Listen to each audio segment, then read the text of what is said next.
Allez, salut à tous. Aujourd'hui, on se retrouve pour parler de la Foxer. Voilà, Foxer. La dernière caméra, la Box Mini 4K, qui est venue concurrencer la GoPro Session. Alors là, vraiment, là, on a un produit tip top parce qu'elle accepte les cartes jusqu'à 128 Go. Celle-ci, elle a une sortie HDMI et elle nous fait du 4K 30 fps, du 2,7K 30 fps. Mais attention, elle nous fait du 2,5K 60 fps. Donc ce qui est énorme quoi. Et j'ai pu la tester et franchement la qualité elle est tip top.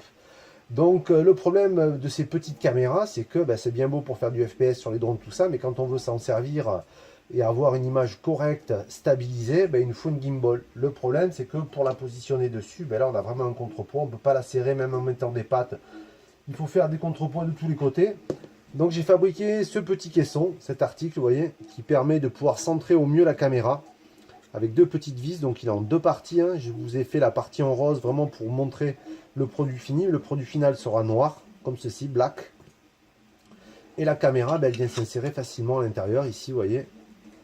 Hop, je fais ça, et voilà. Donc on a quand même accès au bouton de démarrage rapide, de démarrage ici, et à l'option pour alimenter le Wi-Fi, pour faire la connectique avec votre smartphone.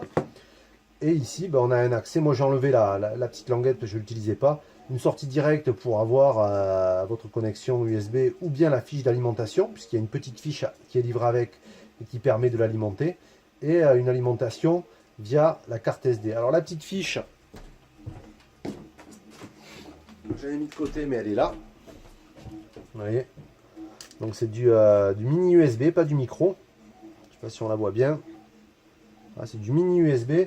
L'avantage qu'il y a sur la Smooth-Q, c'est qu'ici, là, vous voyez, il y a une fiche qui va pouvoir vous permettre de réalimenter cette caméra-là. Grâce à un petit câble, vous pouvez en trouver des très souples, qui va vous permettre de pouvoir l'alimenter directement et d'augmenter l'autonomie.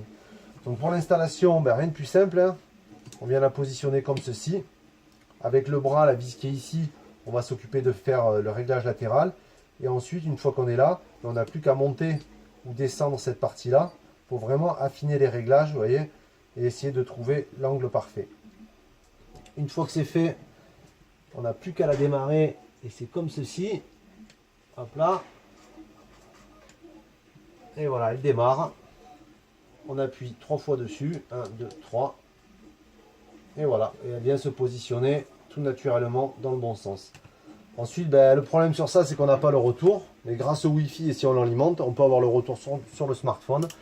Si on vient rajouter un truc comme ceci qui nous permet de pouvoir déplacer le smartphone et de pouvoir assurer son retour vidéo, modifier les paramètres, lancer le démarrage de l'application, de la caméra, enfin voilà.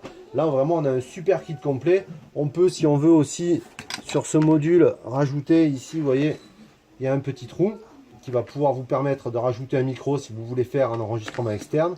Et ici, c'est une petite pièce que j'ai mis pour si on veut installer un tour de cou. Alors j'ai fait une précédente vidéo, ça vous permet d'avoir un leash comme ça et de venir le passer autour du cou et de pouvoir sustenter votre Steadicam.